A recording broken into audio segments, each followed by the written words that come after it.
The Mill at Alder Brook. Episode 8, Before the Mill Door Opens. Tessa came along the lane before sunrise, when the ground and the alder trees were visible more by shape than by color. The air was cool enough to keep the night close to the brook. It rested under the branches, above the kitchen garden, and in the open yard beyond the footbridge. She knew the lane well now. Over the past week she had walked it in evening light, in a thin fall of rain, and beneath clear skies when the last brightness stayed over the orchard. This morning the familiar way seemed quieter, though the brook was still running and the wheel was still turning. Those sounds reached her before she came to the bridge.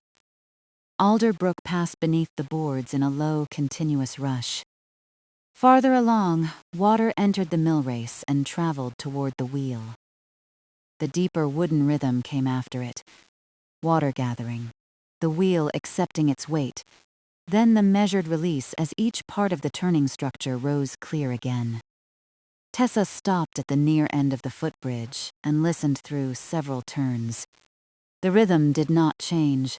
There was no knock in the mechanism, and no hesitation in the water. The wheel had continued exactly as she had left it, steady under its ordinary load. She set one hand on the rail and crossed. The boards were damp with the coolness before dawn. Beyond them, the mill yard lay open and still. The mill stood at the far side with its dark door facing hers, its upper windows holding a faint reflection of the paling sky. The bakehouse and orchard were only dim outlines beyond the kitchen garden. She could make out the path between them, though she had no reason to follow it this morning. Every necessary task was inside the mill. John Bell was waiting beside the door. In the half-light he looked as settled into the yard as the wall behind him. He had arrived without opening the building, and he stood with his hands at rest, listening to the wheel. "Morning," Tessa said as she came near. "Morning." She paused beside him. Together they listened through another turn. John tipped his head slightly toward the sound below the floor. "Kept well." "It has." That was enough for the moment. Tessa took out the mill key and fitted it into the lock. The metal moved easily. She turned it, lifted the latch, and opened the door inward. Cool air went ahead of them into the main floor. The room beyond was shadowed, but it was not empty of sound. The motion of the wheel passed softly through the building, a slow pulse carried by the boards and upright timbers. Beneath it came the quieter movement of water, leaving the wheel and returning to the brook. Tessa stepped across the threshold. John followed, and she closed the door behind them without fastening it.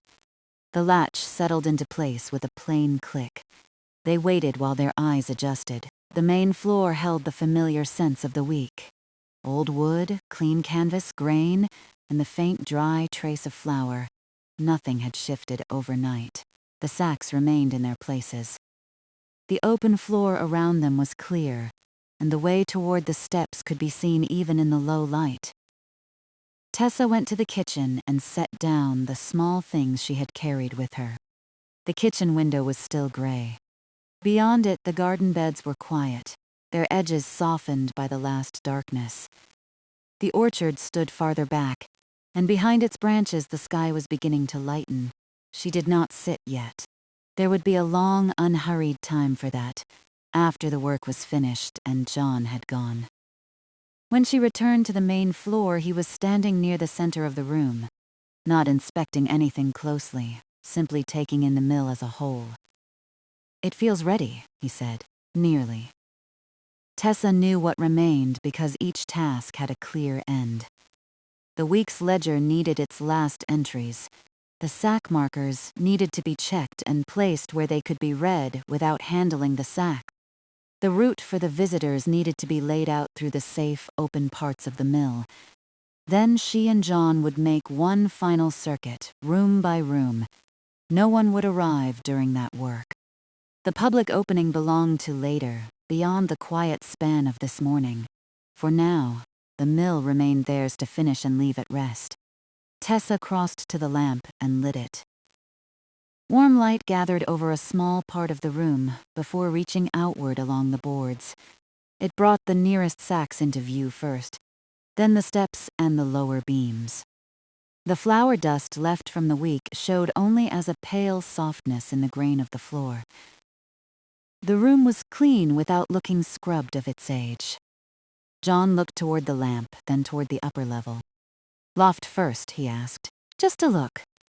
They climbed the stairs without hurry. The grain loft held more of the early light than the floor below. Its high windows had begun to turn from gray to a faint, cool silver. The canvas sacks rested in ordered rows, and the filled bins stood closed and labeled. Tessa walked slowly along the open space between them. The loft had changed during the week, though not in any dramatic way. It had been cleaned, counted, and returned to a useful rhythm. Empty places were understandable now. Full places were marked. Nothing leaned where it should stand, and nothing blocked the way from the stairs. Tessa paused beside the first row of sacks. Their markers were present, but she had not yet set everyone into its final position. That work could be done after the ledger, when she had the completed page beside her and could follow the entries in order. She touched the top edge of one marker and left it where it was. "Those can wait a little," she said. John nodded. "They're not going anywhere." The remark was simple and true. The sacks had been resting through the night. The flour in the bins had settled. There was no reason to turn a final check into haste. They crossed to the loft window. From there, the mill race was partly visible through the alder branches. Its water moved evenly toward the building. Upstream, the narrow path followed the race toward the sluice meadow, though the meadow itself was hidden by the trees. Tessa remembered walking that way earlier in the week and restoring the ordinary passage of water. There had been no grand change afterward, only the brook returning to the course it already knew. The wheel's motion rose through the structure beneath their feet. John stood quietly, listening. Tessa watched the surface of the race for a moment longer. No leaves had gathered where they would alter the flow. The water held its level and moved on. They returned to the stairs. On the main floor, she turned toward the steps leading down to the wheel room. The air grew cooler as they descended. The sound of the wheel broadened until it filled the space without becoming loud. Water entered, wood moved under its weight, and the mechanism answered with a regular sequence of low working sounds. The wheel room had its own steady dimness. What light came through lay across the moving timber and the nearby wall. Tessa remained on the clear standing place and watched several complete turns. Earlier in the week, she had moved the unloaded wheel slowly and listened while the mechanism found its alignment. Now it turned under the settled water with no strain she could see or hear. A faint vibration passed through the wood beside her. She rested her fingertips against it, felt the even movement, and lifted her hand away. John did the same after her. "Nothing asking for attention," he said. "No."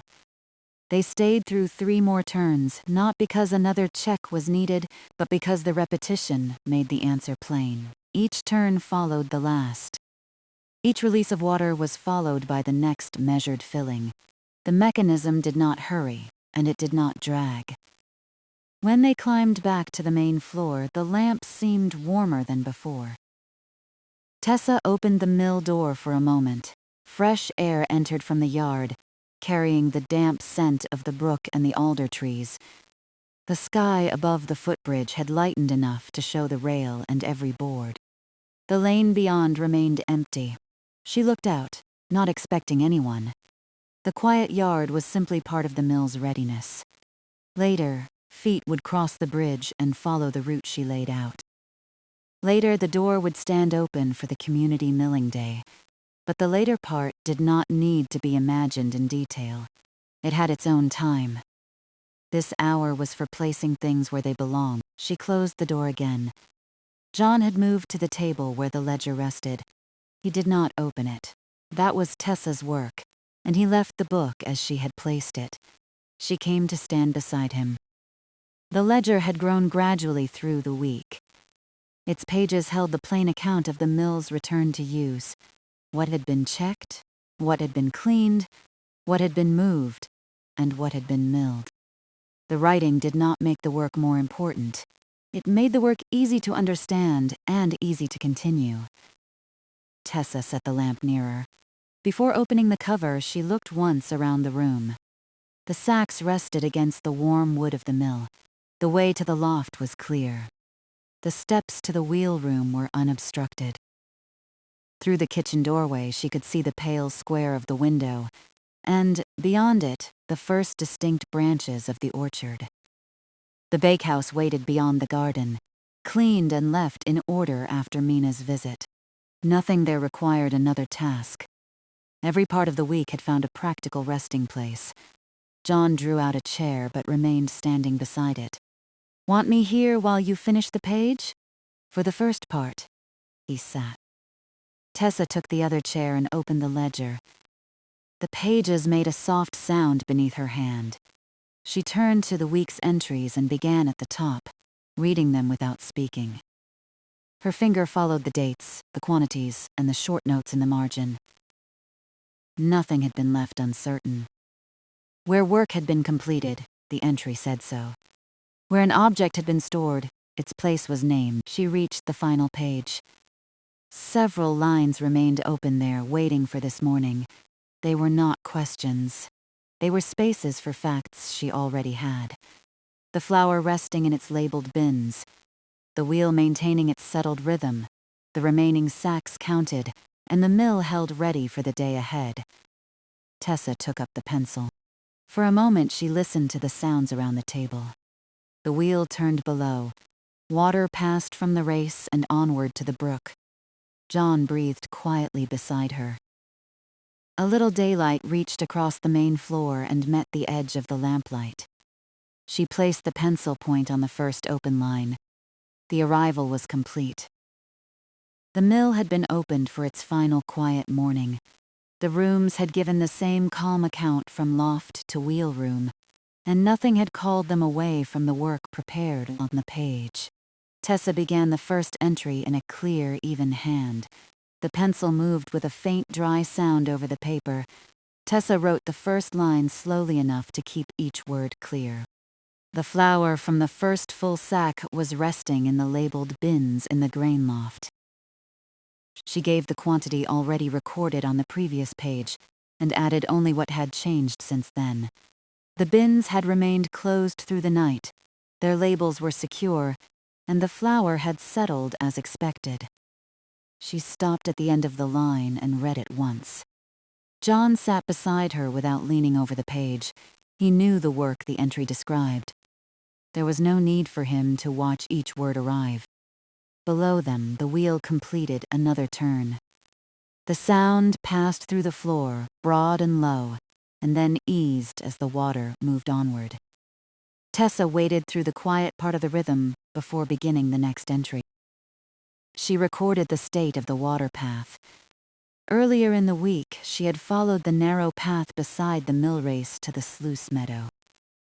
She had cleared the ordinary course there and watched the water return to its useful level. This morning, she had seen the race from the loft window. Its surface was moving evenly, with no gathering leaves and no change that required attention. The ledger did not need the whole memory of that walk. It needed the result. Tessa wrote that the mill race was clear and holding its proper flow. She left a small space and added that the wheel was turning steadily under its ordinary load. John listened while she wrote. When the pencil lifted, he said, "That covers the water." "It does." His answer carried no ceremony. One part of the mill had been given its place on the page, and they could move to the next. Tessa looked back through the earlier entries. The week had begun with the resting mill opened room by room. The main floor had been aired. The loft had been cleaned and counted. The water path had been restored. The unloaded wheel had been turned and listened to until its mechanism settled into alignment. Farther down the page were the notes from the bakehouse. Its working surfaces had been prepared, and the small batch of flour tested there with Mina Holt had given the plain result they needed. Another entry accounted for the orchard path and the windfall apples gathered for the milling day table. The apples were no longer a task waiting beneath the trees. They had been collected and given their practical purpose. Tessa followed each line with the side of one finger. She was not checking whether the week had happened. She was checking that anyone reading the book later could understand what had happened without guessing. A ledger did not have to hold every sound of the brook or every pattern of flower dust in lamplight. It only had to keep the work in order. She reached the entry for the first full sack.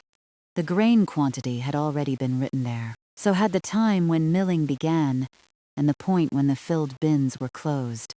She checked those figures against the final lines she had just added. They agreed. "First round," she said quietly.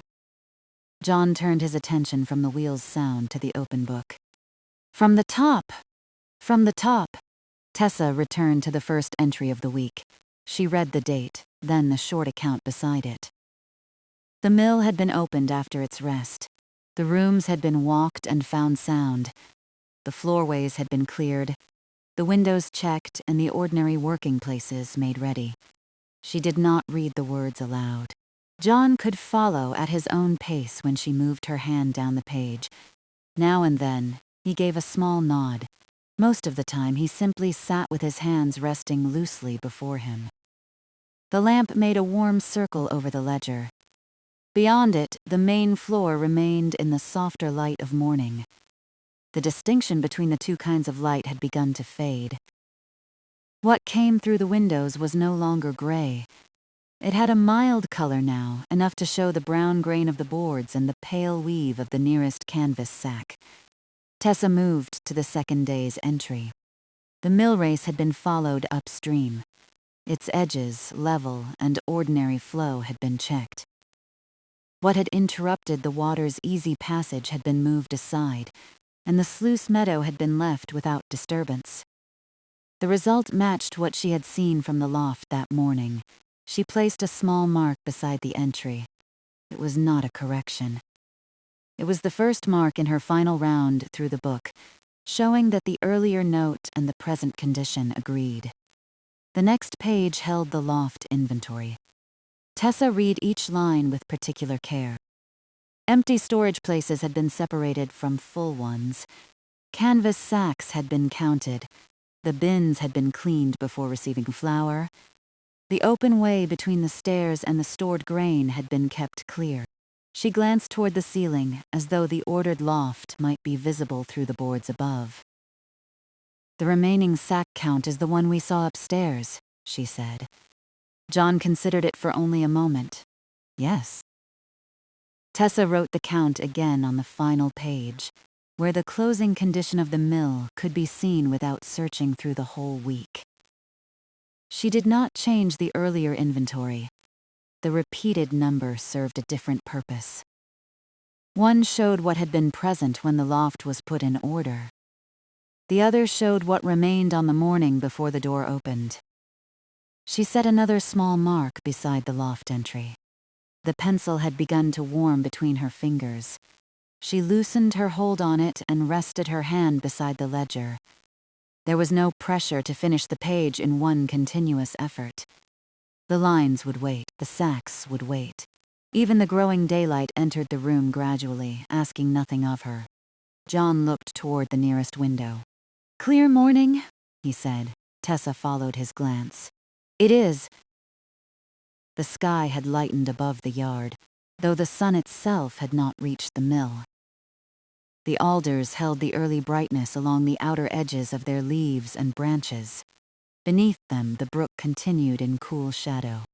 No steps sounded on the footbridge. No hand touched the door.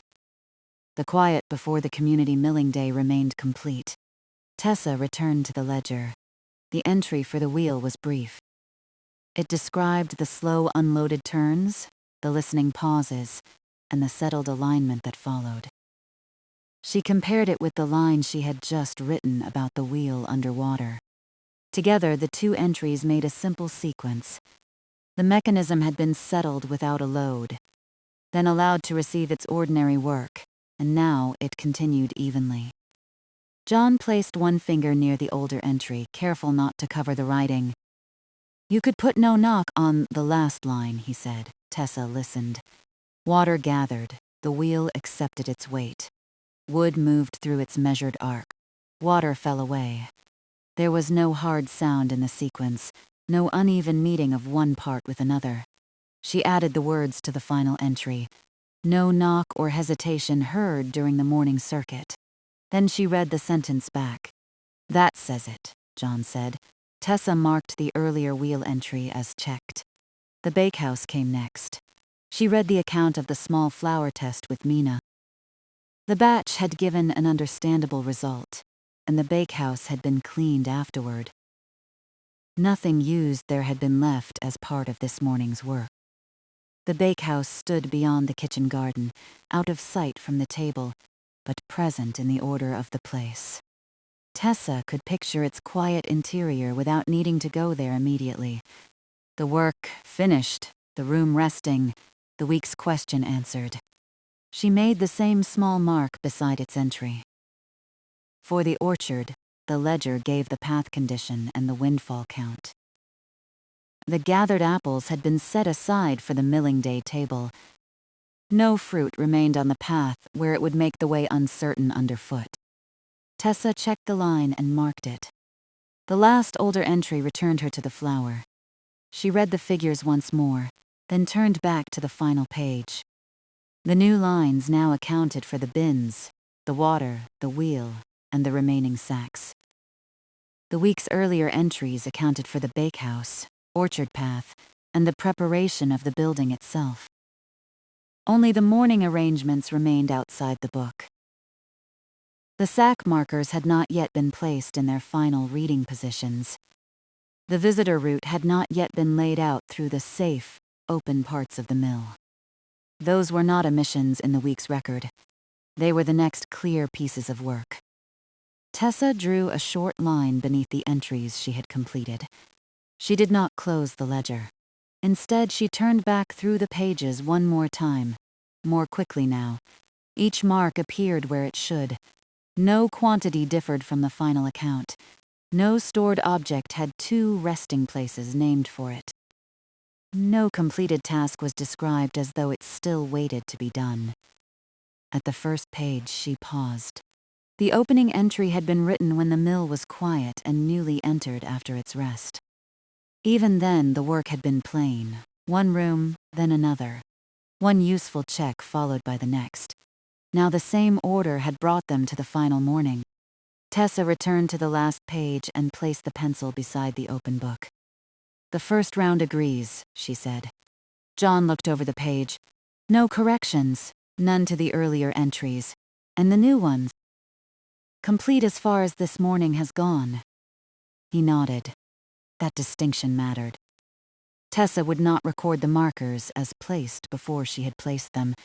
She would not call the visitor route ready before she had walked it.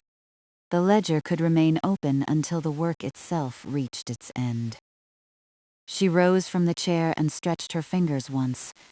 The room had grown brighter while they sat.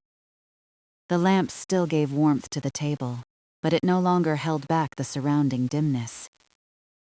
Daylight reached the sacks along the wall and showed the clean open floor between them. Fine flour dust lay in the seams of the boards, not enough to need sweeping, only enough to soften the light.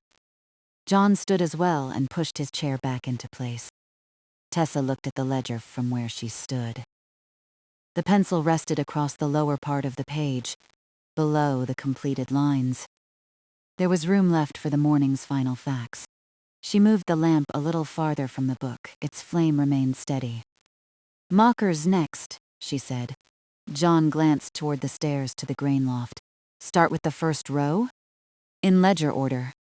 They had already seen the markers resting beside their sacks. "Now, Tessa would take the completed count upstairs and set each one where it could be read without moving the canvas or narrowing the open way. The task had a beginning at the first row and an end at the last.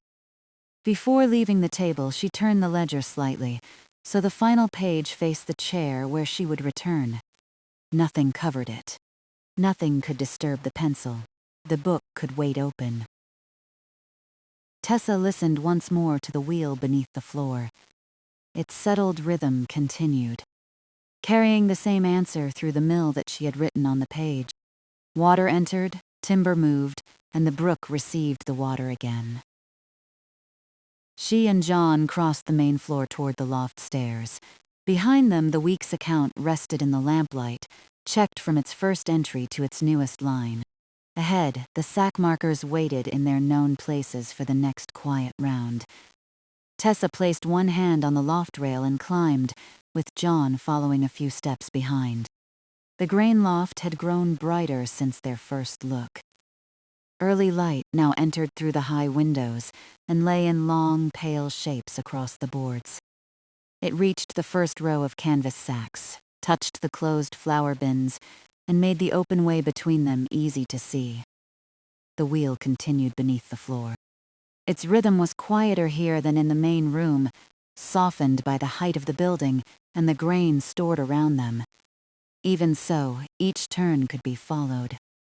Water gathered, the timber answered, and the movement passed through the mill before beginning again.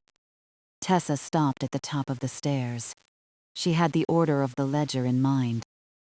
The first row began nearest the loft wall and continued toward the window. The second row stood beyond it, leaving a clear passage between the sacks and the bins. The markers waited beside the sacks. Each was already matched to its proper place. What remained was to set it where it could be read without anyone having to pull at the canvas, step out of the open way, or lean across another sack. John stayed near the stairs while Tessa went to the beginning of the first row. She lowered herself beside the nearest sack and looked at the marker resting against its folded base. Its written face was turned outward, though the angle made the lower part difficult to read from standing height. Tessa lifted it with both hands. The marker was light and dry. A faint trace of flour dust had settled along one edge. She brushed that edge with her thumb, then placed the marker higher against the front of the sack. She stood and stepped back. From the middle of the passage, every part of the writing could be read. The marker did not cover the gathered canvas at the top, and it did not project into the walking space. "That will do," she said. John looked from where he stood. Clear enough. Tessa returned to the sack and touched the marker once to make sure it rested securely. It stayed in place. She moved to the second sack. Its marker needed less adjustment. She turned it slightly toward the open passage, stood, and read it from the same point where a visitor might pause. The information agreed with the order in the ledger. The sack remained untouched except for the light pressure of her hand against the marker. At the third, the canvas had settled into a broader fold near the floor. The marker would not stand evenly against it. Tessa tried the left side first. There the writing could be seen, but the marker sat too near the path. She lifted it again and tried the right side. It rested more securely, though part of the writing disappeared behind the curve of the sack. She did not force it into place. Instead, she remained kneeling for a moment and looked at the way the canvas folded. The sack itself was correctly stored. Moving it would disturb the row for no useful reason. The answer had to be in the placement of the marker. John came a little nearer, stopping before his feet entered the space where she was working. "Want another view?" he asked. Tessa nodded. She held the marker against the front of the sack while John looked from the passage. "Too low," he said. "That's what I thought." She raised it by the width of her hand, still losing the last line. Tessa lifted it once more. At that height, a narrow fold in the canvas held the marker naturally. She removed her hand slowly. The marker stayed upright. John read it from the passage, all of it. Tessa stood and joined him. The marker was clear now.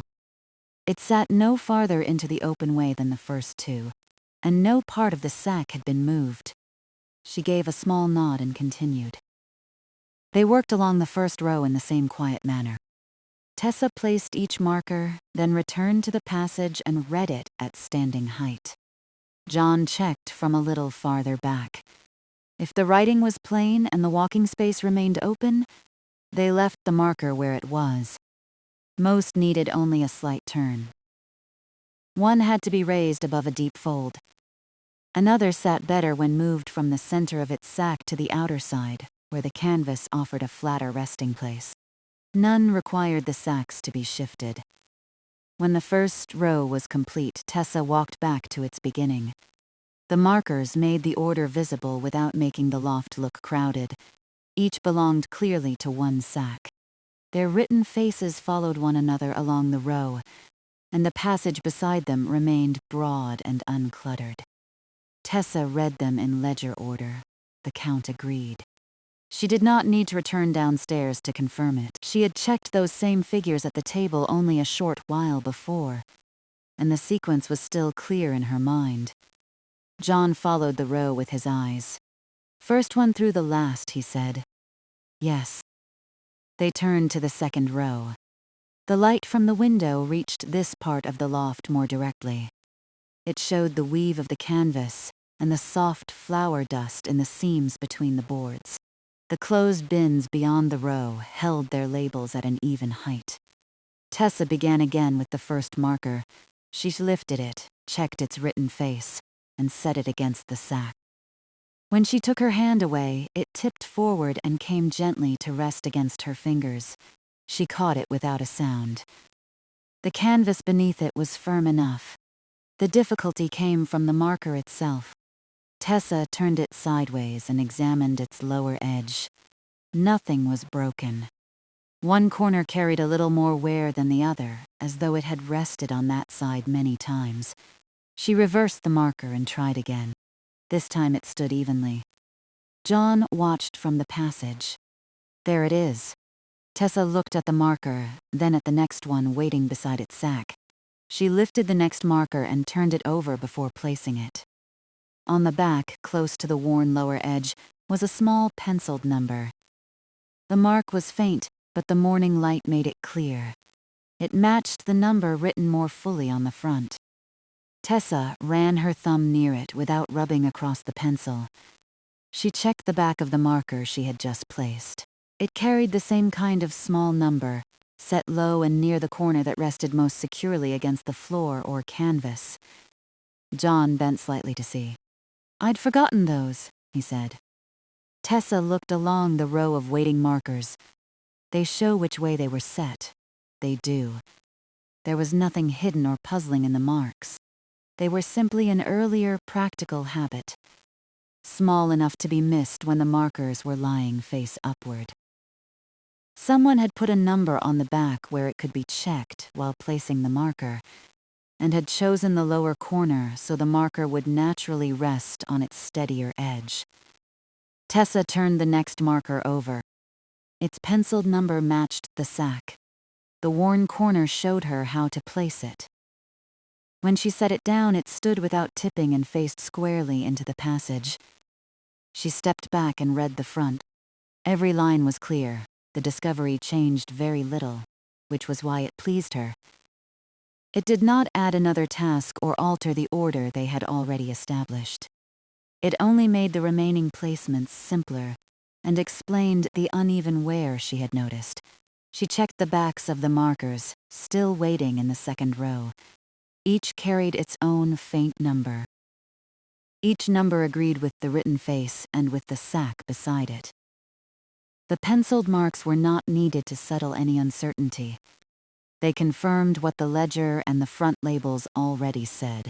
Tessa placed the markers one by one, using the worn lower corners as a guide. The work found an easy rhythm. Lift the marker, check the small number, turn the written face toward the passage, let the steadier edge rest, step back and read. The wheel turned below. Lift, check, place, read. Water passed onward to the brook. Lift, check, place, read. John moved along the passage at the same unhurried pace. He did not speak after every marker. Sometimes he nodded. Sometimes Tessa could tell from the direction of his gaze that the whole written face was visible. When an angle needed changing, he showed it with a small motion of one hand. Near the end of the row, Tessa found a marker whose penciled number had grown especially faint. She held it nearer the window. Enough remained to read. The number matched the sack. The wear along the bottom edge matched the pattern on the other markers. She placed it in the same manner, and it settled securely. "No need to darken that now," John said. "No." The full writing on the front was still plain, and the ledger held the same information. The faint mark on the back had served its purpose. Tessa would not turn a helpful trace of an old routine into fresh work on a morning meant for completion. She set the final marker. Then she and John returned to the beginning of the second row and walked its length. Tessa read each marker in order. She checked that no written face belonged ambiguously between two sacks. She watched the edges of the passage as they moved. Nothing projected underfoot. No marker required a visitor to touch the canvas in order to read it. At the end of the row, she looked back. The grain loft appeared settled and understandable. Sacks rested in their counted places. The markers faced the open way. The flour bins remained closed, their labels visible beyond. From the stairs, a person could see where to walk without instruction. Tessa crossed to the first row again and checked the backs of the markers they had already placed. The same small penciled numbers were there. She did not reposition every marker merely to make its worn corner face one direction. The first row was already secure and readable. She adjusted only two that settled more naturally when reversed. The others remained exactly where they were. Small discoveries were useful when they reduced handling rather than created it. John stood near the center of the loft while she finished. "Those marks must have saved some sorting," he said. "They still do." Tessa gave the last adjusted marker a light touch. It stayed steady. She walked both rows once more, this time without stopping at every sack. The count was complete. The order matched the ledger. The passage remained clear from the stairs to the bins and window. At the loft window, she paused. The mill race moved between the alder branches with the same even surface she had seen earlier. More light had reached the trees now. The nearest leaves showed their quiet green, while the lower trunks in the brook remained in cool shade. Nothing had gathered in the water path. Behind her, John had begun to return toward the stairs. Tessa joined him, and they looked over the loft from the top step. The markers did not call attention to themselves. They simply made the stored grain legible. Anyone following the open way later would be able to see the order without moving a sack or opening a bin. "That round is done," John said. Tessa listened through one turn of the wheel before answering, "Yes." They descended to the main floor. The ledger still lay open in the lamplight. The pencil rested where Tessa had left it. She crossed to the table, sat, and added one clear line beneath the morning entries. Sack markers placed in ledger order, readable from the open loft passage. She considered the small penciled numbers, then added a shorter note after the first, back numbers checked and found to agree. That was enough. The ledger did not need an account of every worn corner or every change of angle. It needed the useful fact. The markers matched, and they were in place. Tessa read the new entry once and set down the pencil. John looked toward the clear floor between the mill door and the inner rooms. Only the visitor route remained to be laid out before their final circuit. Tessa left the ledgers open for that last record. She rose and moved to the mill door, then turned to view the main floor, as someone entering later would see it. The sacks stood clear of the way. The loft stairs were visible. The safe, open parts of the mill could be joined by one simple course without haste or confusion. Behind her, the markers rested in their finished order. Before her, the next round had a plain beginning at the closed mill door and a plain end through the rooms already made ready. Tessa stood with one hand near the latch and looked into the mill as though she had just entered. The closed door behind her marked the beginning of the visitor route. From there, the main floor opened in front of her, warm with lamplight and the growing light from the windows. The nearest canvas sacks rested well away from the entrance. The table and ledger stood to one side. The loft stairs could be seen without crossing the room, and the kitchen doorway lay beyond them. Nothing needed moving simply to make the route look prepared. Most of the work had already been done through the week. What remained was gentle work, making the safe way plain, placing a few useful signs, and walking the course until its beginning and end were both clear. John waited near the table. Tessa took her first slow step away from the door. She did not imagine a crowd. No visitors had arrived, and none would arrive during the quiet work of the morning. She considered only one person entering, looking around, and needing to understand where to go without touching a sack or wandering toward the working parts of the mill. The open floor naturally drew her toward the center of the room. From there, the ordered grain storage could be seen above. The sound of the waterwheel rose through the boards below, steady enough to invite attention, though the wheel room itself was not part of the open route. Tessa paused near the loft stairs. "The loft can be seen from here," she said. John looked up toward the rail. "And anyone going up has the handrail from the first step." She nodded. The stairway was clear. At the top, the open passage ran between the sacks and the labeled flour bins. The markers they had just placed could be read from that passage without moving the canvas. A visitor could climb, look, and return by the same way. Tessa did not need to make another way down where none existed. A route could turn back on itself and still be simple. She crossed to the small stack of signs she had prepared. They were plain pieces of card, each with a few clear words. No sign tried to explain the whole mill. One named the grain loft. Another showed that the visitor route returned to the main floor. A third marked the viewing place from which the sound and working rhythm of the wheel could be noticed without descending to the wheel room. She carried the first card to the bottom of the stairs. The wood there had an open ledge broad enough to hold it. Tessa set the card down, then walked back to the closed door and looked again. The words could be read from the center of the floor. The card did not cover the rail or stand where a sleeve might brush it away. John came to stand beside her. "A little toward the light," he said. Tessa returned to the stairs and turned the card by a small amount. Daylight from the nearest window now reached the written face more evenly. She walked back. "That's better." John agreed with a nod. Tessa climbed to the loft carrying the return sign. The wheel's rhythm softened around her as she rose. At the top, the ordered rows waited in the pale morning light, their markers facing the passage exactly as she and John had left them. She set the return sign where it could be seen before anyone reached the end of the open way. It pointed back toward the stairs, not beyond the bins or behind the stored grain. Its purpose was modest. It confirmed what the shape of the loft already suggested. Tessa walked to the first row. She followed the passage at an easy pace, reading the sack markers without bending. The small penciled numbers on their backs remained out of sight, doing their old practical work beneath the clearer writing. The flour bins stood closed at the far side. Their labels were secure, and no handle or lid needed to be touched. At the end of the allowed passage, Tessa turned. The stairs were visible.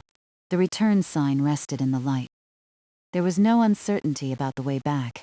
John had remained on the main floor. When Tessa descended, she found him watching the card at the foot of the stairs from several different places. "Stays clear from here," he said. Tessa stepped down beside him. "And from the door."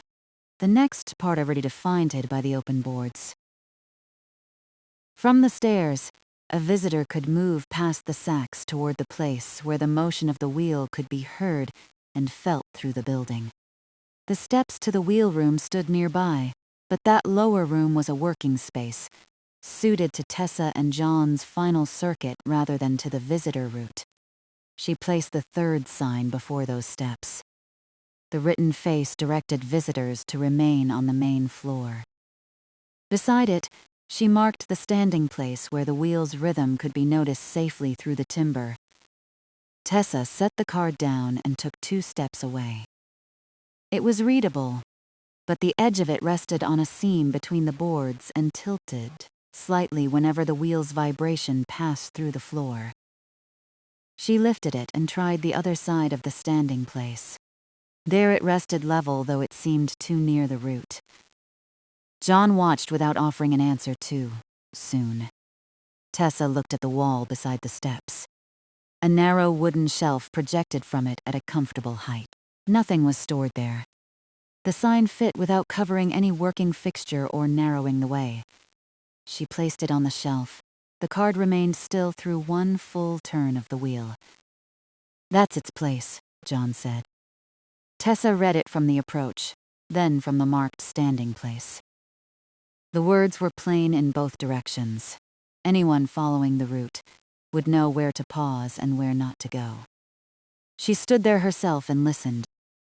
Water entered the wheel. Its weight settled into the turning timber. The mechanism moved through its aligned sequence, and the water fell away toward the brook. A faint, even vibration reached her through the floorboards. The visitor route did not need to bring anyone closer. The mill could be understood from here through sound, movement, and the low pulse carried by the wood. Tessa turned toward the kitchen doorway. The route would end before the kitchen. That quieter room was where she would sit after John left, and it did not need to become part of the morning's public course. Beyond it lay the kitchen garden, the bakehouse, and the orchard path, each already accounted for and resting in order. The bakehouse had served its flour test with Mina. The orchard had given its windfall apples for the milling day table. Neither place needed another visit now. A low table stood against the main room wall near the route's end. Tessa had left it clear for the simple visitor materials. She carried over the final card, which indicated that the route ended there, and returned toward the mill door. She placed it at the back of the table. The surface remained mostly empty. There was room for the plain explanation of the week's work to rest later, but Tessa did not lay out anything that had not yet been prepared. The route itself was complete without decoration. She walked to the door once more. From the threshold, she could follow the whole course with her eyes, enter across the clear main floor, pause where the grain loft was named, climb by the rail, walk the open passage, and return by the same stairs. Continue to the main floor standing place to hear the wheel. Finish at the low table, then return across the open floor to the door. No part of the route crossed another in a confusing way. No sign pointed toward the wheelroom steps. No sack, bin, table, or chair projected into the walking space. Tessa began to walk it from the start. John followed at the distance of a few paces, taking the place of a second visitor without pretending to be one. Their work remained a practical check between 2 people who knew the mill. At the loft sign, Tessa stopped. She could read it before reaching the first stair. She placed her hand on the rail and climbed. John came behind her, leaving enough room that neither needed to alter pace. In the loft, Tessa followed the markers from the first sack to the last.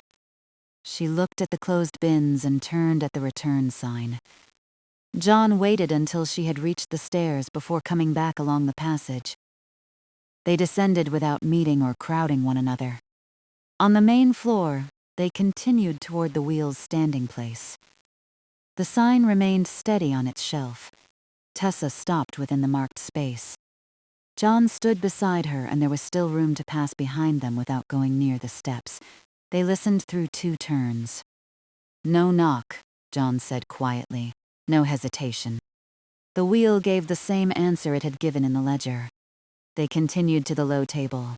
Tessa read the final card, turned, and walked back toward the mill door. John followed. The open floor brought them naturally to the threshold without passing too close to the sacks. At the door, Tessa faced inward again. "One more time?" John asked. From the middle, they did not repeat the full route. Instead, they tested the places where a person might pause. Tessa stood at the center of the main floor and looked for every sign.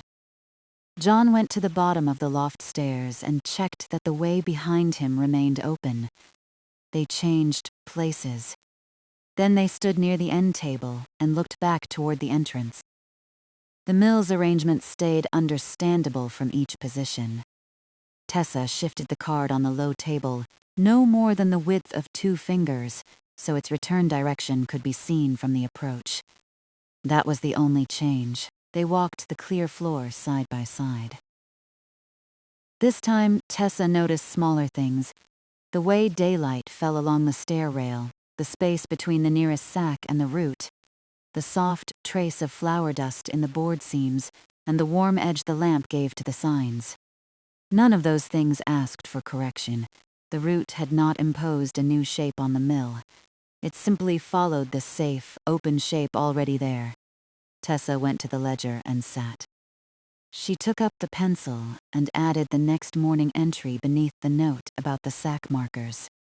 Visitor route laid from the mill door through the open main floor. Grain loft passage and wheel listening place with return to the door. She added that the wheel room steps and kitchen were outside the route, then read both lines once. They described exactly what she and John had walked. Nothing remained implied that needed to be made plain. John stood across the table. "That finishes the arrangements," he said. "It does." Tessa did not close the ledger. Their final circuits still remained, and the last entry would belong to that completed round. She set the pencil beside the page and rose. The lamp flame had become pale in the stronger morning light. Across the room, the signs rested quietly in their chosen places. Above, the markers faced the loft passage. Below, the wheel continued its settled turning. Tessa and John returned to the mill door. They would begin the final circuit there as they had begun the route, but its purpose would be different. The visitor way had stayed within the safe, open parts of the building. Their own circuit would take in every working room once more, from the main floor to the loft and down to the wheel room, before passing the kitchen and looking out toward the garden, bakehouse, and orchard. There was nothing new to arrange along the way. Tessa rested her hand on the latch while John stood beside her. The route behind them was complete. The ledger held its true account, and every small sign had found a stable place. Outside, early light reached farther into the alder trees. Inside, the mill waited in working order for one last familiar round. Tessa lifted the latch and opened the mill door. Cool morning air entered across the threshold. It carried the damp scent of the yard, the alder trees, and the brook moving beneath the footbridge. The lane beyond was empty. Early light had reached the upper branches, though the ground remained softly shadowed. She and John stood just inside the doorway. Their final circuit would begin here and return here. It was not the visitor route they had just completed. That route followed the open main floor, the grain loft passage, and the safe listening place above the wheel room. This round belonged to the caretaking of the mill. It would include the working spaces as well as the places prepared for visitors. Tessa looked once along the lane, then closed the door. The latch settled behind them. Inside, the wheel's rhythm came forward again.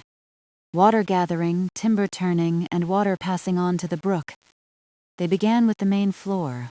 Tessa walked from the entrance at an easy pace, keeping to the open boards. The first sign rested near the loft stairs, turned slightly toward the daylight. The card on the shelf above the wheelroom steps remained level despite the faint vibration in the floor. At the low table, the final route sign pointed back toward the mill door. John followed a few steps behind her. They did not test the signs again. Their positions had already been checked from the doorway, the middle of the room, and each place where someone might pause. Now Tessa looked beyond them to the room itself. The canvas sack stood clear of the visitor way. The table held the open ledger and pencil. The chairs had been returned to their places. No loose object rested near the stairs or beneath the windows. The pale trace of flour dust in the seams of the floor belonged to the room's ordinary use and did not need another sweeping. Tessa stopped near the center. From there, the building arranged itself around her in familiar layers. The loft waited above. The wheelroom worked below. The kitchen lay beyond the inner doorway, quieter than the main floor. Outside, past the garden, the bakehouse and orchard rested in the growing light. "Main floor clear," she said. John looked slowly from the door to the stairs and then toward the kitchen. "Clear," he agreed. They went up to the grain loft. At the top step, Tessa paused with one hand on the rail. The return sign could be seen before the passage narrowed between the stored grain and the bins. It pointed toward the stairs, exactly where it should. She entered the passage. The markers faced outward along both rows. Morning light lay across their written surfaces and showed the soft weave of the sacks behind them. The small penciled numbers on the reverse sides remained hidden, their purpose completed. Each marker belonged plainly to one sack, and none projected beneath a foot. Tessa did not touch every marker again. She had already lifted, checked, placed, and read them. She walked at standing height and followed their order from the first sack to the last. John walked the other side of the passage, leaving enough space between them. At the flour bins, Tessa stopped. The lids were closed. The labels were firm. The flour from the first full sack had rested through the night without being disturbed. There was no need to open a bin to prove what had already been recorded and checked. She set her fingertips briefly against one lid. The wood was cool and still beneath her hand. The slow vibration of the wheel reached it only faintly. "Bines closed," she said. "Labels clear," John added.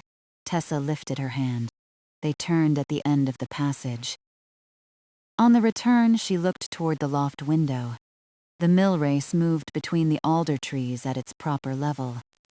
Its surface traveled evenly toward the wheel. No leaves had gathered into a dark line along the edge, and nothing interrupted the plain course restored earlier in the week. She and John stood at the window through 2 measured turns of the wheel. The water they could see moved out of sight toward the building. A little later, the deeper sound rose through the loft. The sequence agreed with itself. The race brought the water forward, the wheel accepted it, and the brook carried it away. Tessa looked back across the loft. The open places were understandable. The full sacks and empty storage spaces had been counted. The bins were labeled. The route from the stairs remained free from one end to the other. "Loft complete," she said. John rested one hand lightly on the stair rail. Complete. They descended.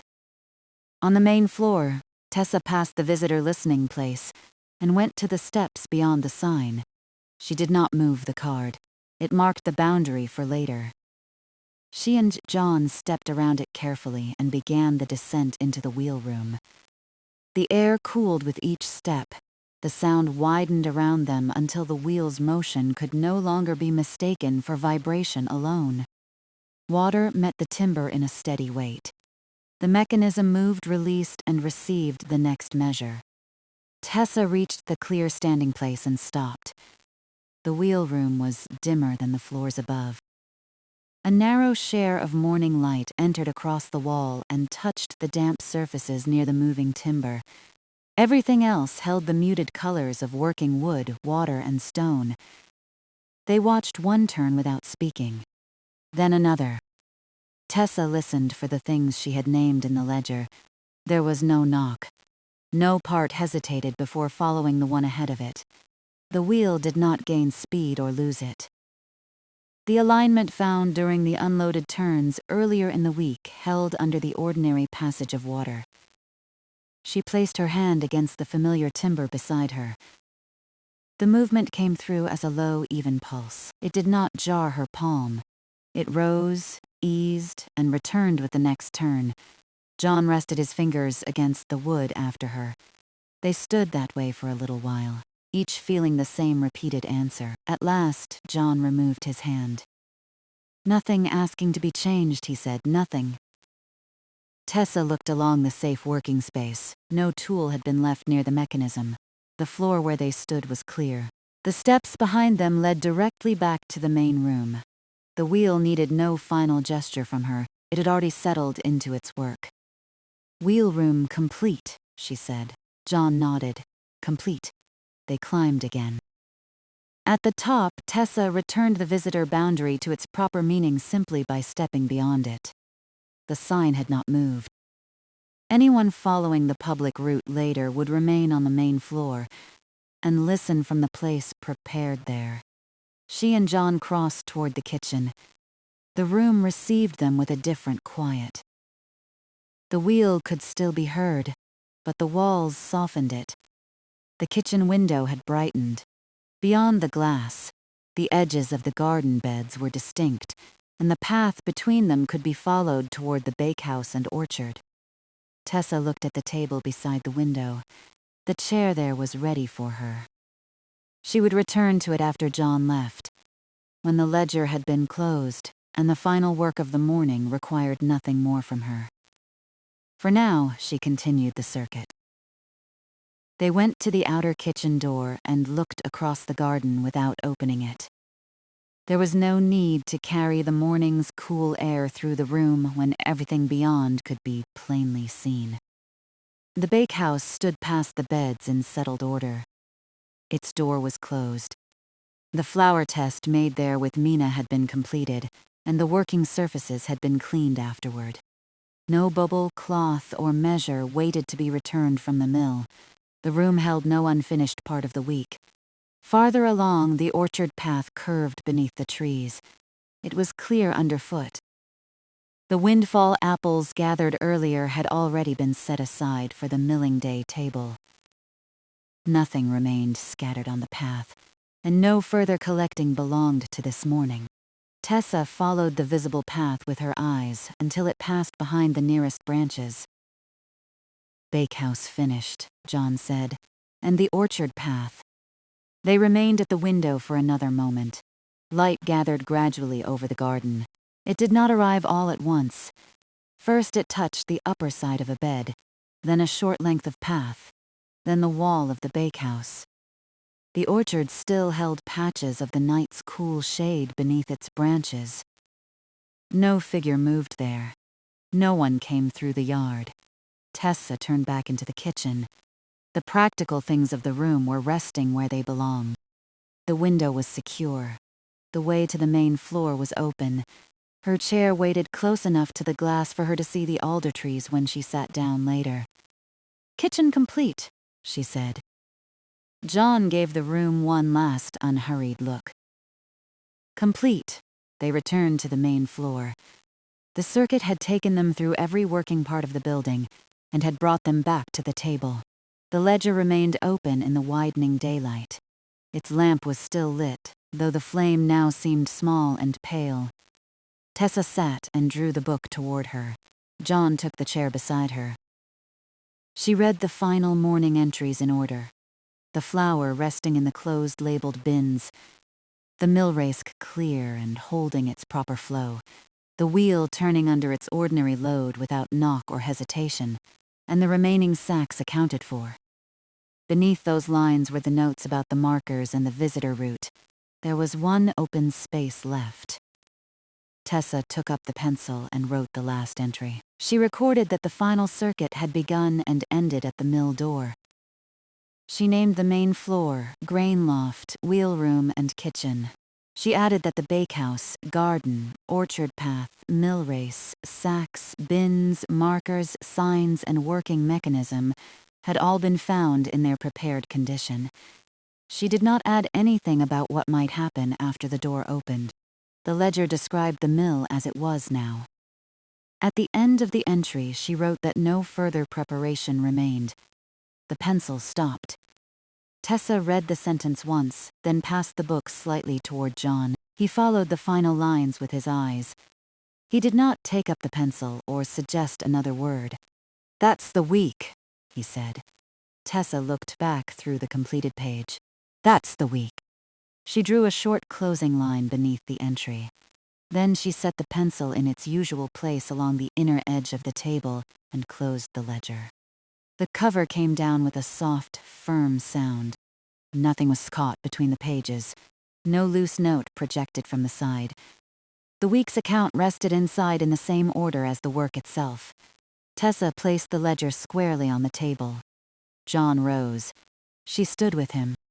They crossed the main floor one final time, but this was no longer another circuit. They were simply returning to the door. The signs remained in place as they passed. The sacks rested beyond the clear way. Above them, the lofts held its ordered rows. Beneath them, the wheel continued to turn. At the entrance, Tessa lifted the latch. The yard had grown lighter. The damp boards of the footbridge showed their grain, and the brook beneath them moved with a quiet brightness along its surface. The alder branches nearest the water were beginning to take the early light. John stepped outside and turned back. For a moment, neither of them spoke. There was nothing left for him to inspect, and nothing left for Tessa to ask. Their final round had given every room the same answer. The mill was complete for the morning, and its opening still belonged to later. "Sit a while," John said. "I will." He looked past her into the main floor, listening to the wheel through one more turn. "Then I'll leave it with you." Tessa rested one hand on the open door. "It's settled," John nodded. "See you later." Later, he crossed the yard without hurry. His steps sounded softly on the footbridge, board after board, then changed as he reached the lane. Tessa watched until he had passed beyond the alders and was no longer visible. The lane was empty again.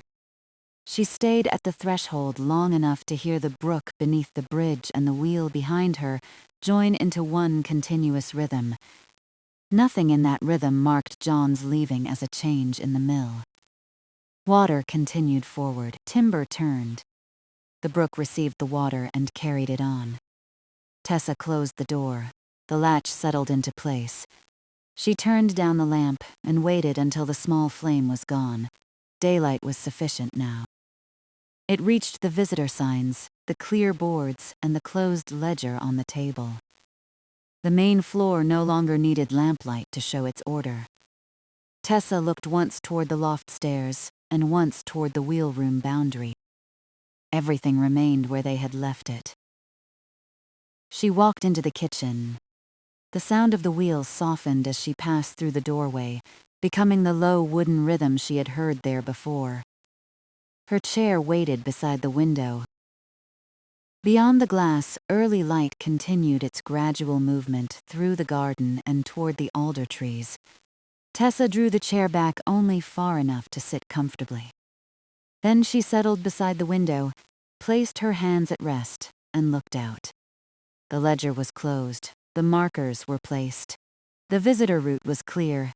John had completed the circuit with her and gone home along the lane. No one had arrived. Nothing required her to rise. Behind the kitchen wall, the waterwheel maintained its settled turning. Outside, the brook moved beneath the footbridge, and the first quiet light rested among the alders. Tessa sat beside the kitchen window with her hands resting loosely in her lap. For a little while, she watched the place where the garden path passed between the beds. The path was fully visible now, though the light remained gentle. Its edges were clean and familiar. Farther on, the bakehouse wall held a quiet band of brightness, and the orchard branches made a softer pattern beyond it. Nothing moved along the path. No one crossed the yard or came over the footbridge. The morning had not reached the hour of opening. It was still the private time, after the work had ended, when the mill could remain exactly as it had been left. Behind the kitchen wall, the wheel turned. The sound was lower here than on the main floor, and much lower than in the wheel room. It came through the old boards as a rounded wooden note, followed by the passing of water. Then there was a short easing before the next measure entered. Tessa listened without counting. Water gathered. The wheel received it. Timber moved through its steady arc. The water fell away and returned to the brook. The sequence continued whether she followed every part or let the separate sounds join into one rhythm. After a time, she no longer needed to name them. The mill turned, released, and turned again. The kitchen chair held her comfortably. She had drawn it back only a little from the table, leaving the way through the room clear. The window glass beside her remained cool. A faint night chill lingered near it, though the rest of the kitchen held the mild warmth stored in wood and plaster. Tessa settled her feet squarely on the floor. There was no task hidden beneath the quiet. The ledger had been checked from the first entry to the last. The final circuit was recorded, the closing line drawn and the cover shut. It rested squarely on the main floor table, with the pencil in its usual place beside it. The sack markers stood in ledger order in the loft. Their written faces could be read from the passage. The small, penciled numbers on their backs agreed, and their worn lower corners rested as steadily as before.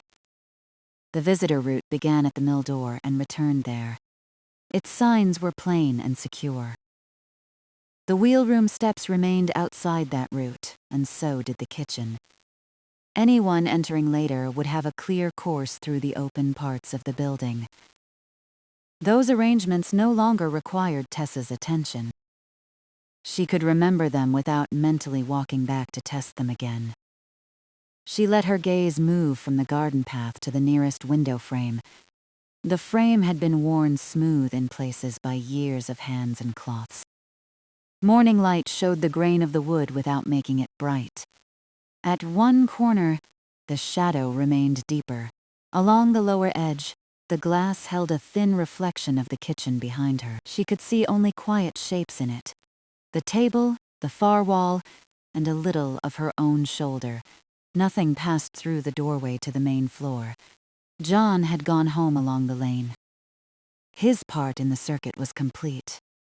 He had listened beside her in the wheel room, looked over the closed ledger, and crossed the footbridge while the yard grew lighter. There was no reason to expect him back before the opening, and no reason for Tessa to follow. She had told him the mill was settled. It was. The word seemed to fit the wheel as well as the rooms. Settled did not mean still. The water continued to move, and the timbers continued to answer it. The settled quality lay in the repetition, in each part taking the same weight and returning to the same place. Alder Brook entered the morning in the same manner. From the kitchen, Tessa could not see the bridge or the brook beneath it, but she could hear a faint portion of the water when the wheel's deeper sound eased. The brook made a lighter passage beyond the wall, steady enough that it seemed to belong inside the room. She listened to the two sounds together. The wheel turned near her. The brook moved farther away. Between them, the mill held its working quiet. A little more light reached the garden. It spread gradually over the boards beside the window, revealing the small differences in their color. The room did not change all at once. One edge became clearer, then another. The table legs separated from their shadows. The grain of the floor appeared beneath Tessa's shoes. She remained seated. Earlier in the week, there had always been a next place to go. The mill race path had led upstream to the sluice meadow. The grain loft had offered rows to clean and count. The wheel room had required listening through slow, unloaded turns. The bakehouse and orchard had each held their own understandable task. Then the first full sack had passed through the mill, and the flour had been closed into labeled bins to rest overnight. This morning had gathered those completed parts without reopening them. The ledger named them. The circuit confirmed them. Their usefulness remained where it belonged. Tessa did not need to recall every action in order. The week had already been put in order on the page. She looked beyond the garden toward the orchard. The upper branches now showed more distinctly against the sky. Leaves that had appeared almost gray before dawn had begun to take on their ordinary green. Lower down, the trunks remained in shade. The orchard path curved beneath them and disappeared where it always did. The windfall apples gathered earlier were no longer beneath those trees. They had been set aside for the milling day table. The path was clear, and the collecting was finished. The bakehouse door remained closed. Its working surfaces had been cleaned after the small flour test with Mina. The result of that test was known. Nothing waited inside for another look. From the kitchen window, the building could simply be part of the resting yard, its wall receiving light a little at a time. Tessa breathed in slowly. The kitchen smelled of old wood and cool morning air. From the main room came the dry, familiar trace of canvas and grain. The flour dust was faint here, carried more in memory than in the air, though a pale softness remained in the seams of the boards beyond the doorway, she breathed out. The wheel completed another turn. The chair gave a small, ordinary sound when she let her shoulders settle farther against its back. She did not shift again. Her hands stayed warm where one rested over the other. For several turns, she watched a narrow patch of light move along the garden path. It did not seem to move while she looked directly at it. Yet, whenever her attention returned from the sound of the wheel, the patch had reached a little farther. It passed one edge of a bed and touched the next. Moisture on the earth held a muted brightness, not sparkling, only visible. The alder trees stood beyond the part of the yard she could see clearly. Their presence was marked by branches above the brook and by the changing pattern of light behind the orchard. Earlier, when John had crossed the bridge, the light had reached only their outer edges. Now it entered farther among them. Still, the lane remained quiet. The milled door stayed closed. Tessa felt no need to listen for footsteps. No visitors would arrive within this part of the morning. The public opening belonged beyond the end of the story she was living now, beyond the completed ledger and the period of rest beside the window. There would be a time to rise later. That time had not come. For now, she could sit while the mill kept its own pace. Water gathered. Wood accepted the weight. The wheel descended and rose. Water returned to the brook. The sounds repeated with small natural differences. One fall of water seemed a little broader, the next a little softer. The timber gave a low note, then a quieter one. None of those differences broke the rhythm. They belonged to running water and a working wooden wheel. Tessa had listened for irregularity during the final circuit. She had placed her hand against the timber and felt the even pulse. John had done the same. Nothing had knocked. Nothing had hesitated. Nothing had asked to be changed. Now she listened without testing. That was different.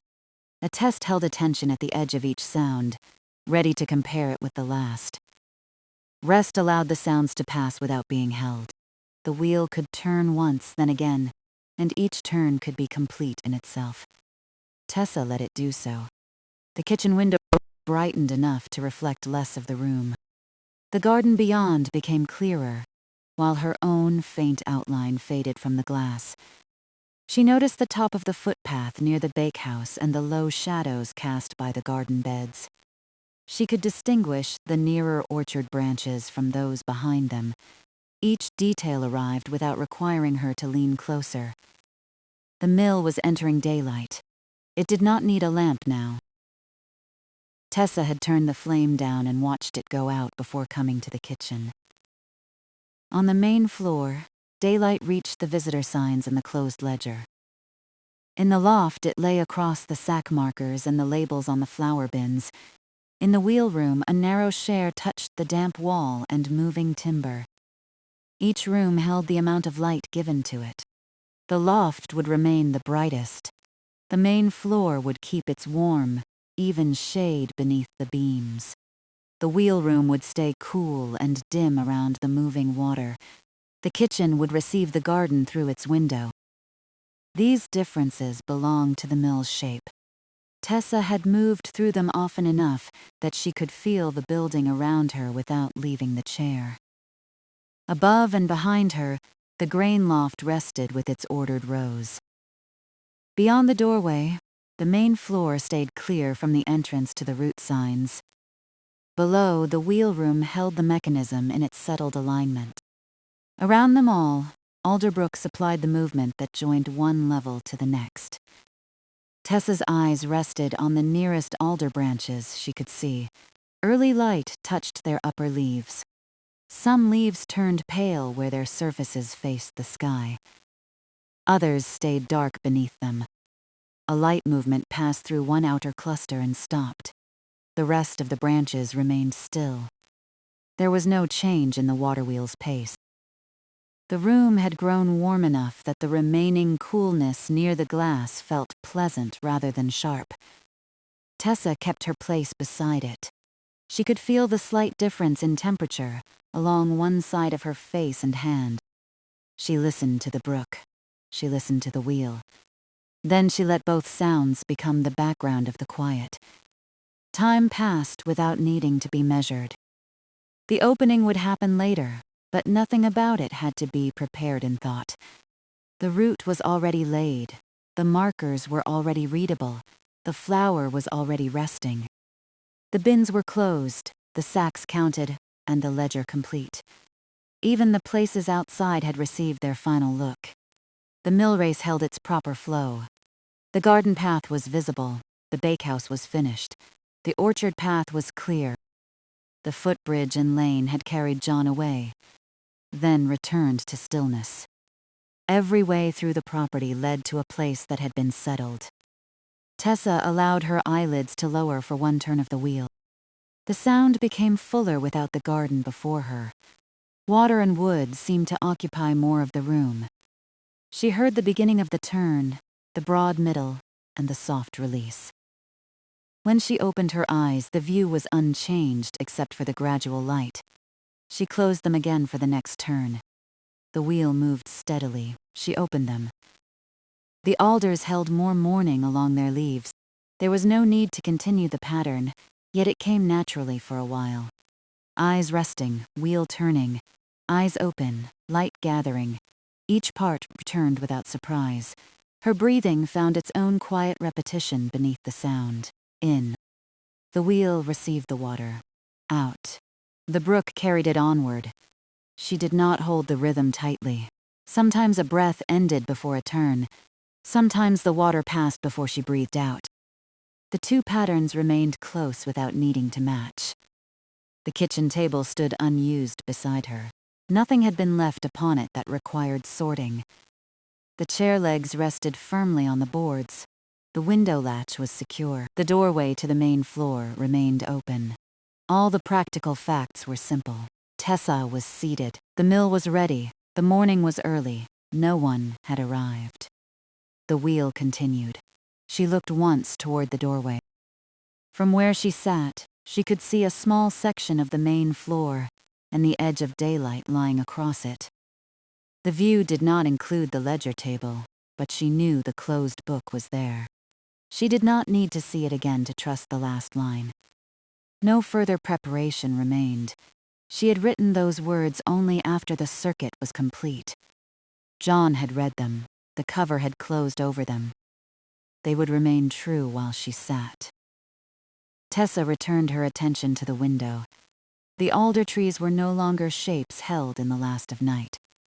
Their trunks and branches had emerged into ordinary morning color. The brook beneath them sent back a little light wherever the water passed through an open space. Night had settled into the shaded places and was easing away without disturbance. It lingered beneath the bridge, under the orchard branches, and close to the lower walls of the mill. Daylight did not push it out.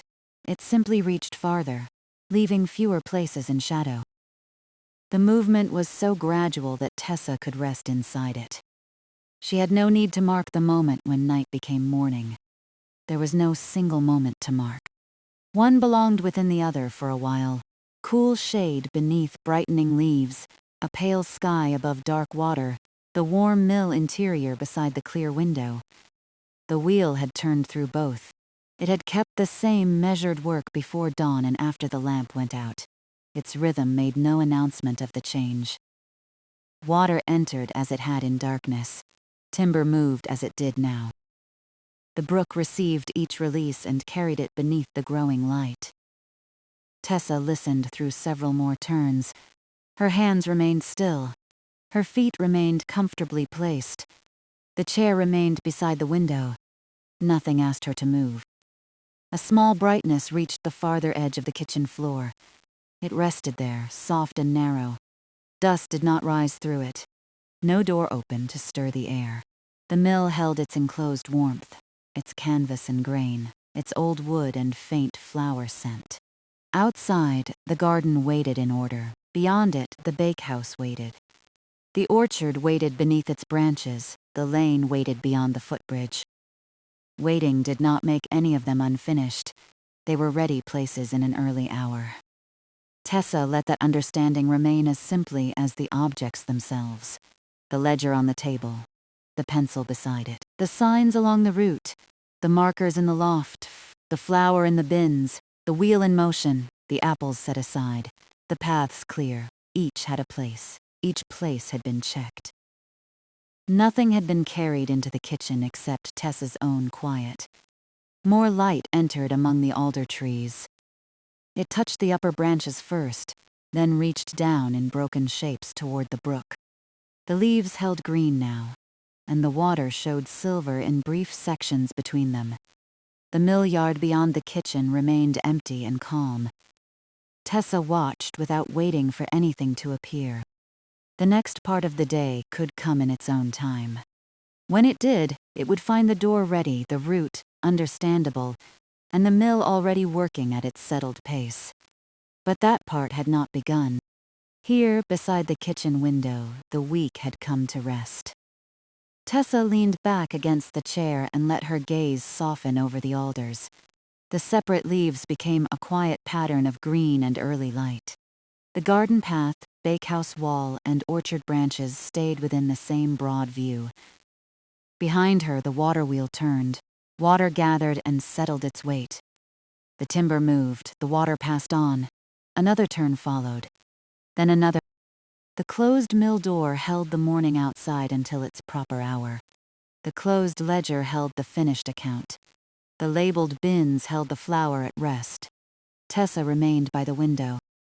Early light continued through the alder trees, slowly and evenly, while the wheel kept the rhythm it had found. Everything was complete.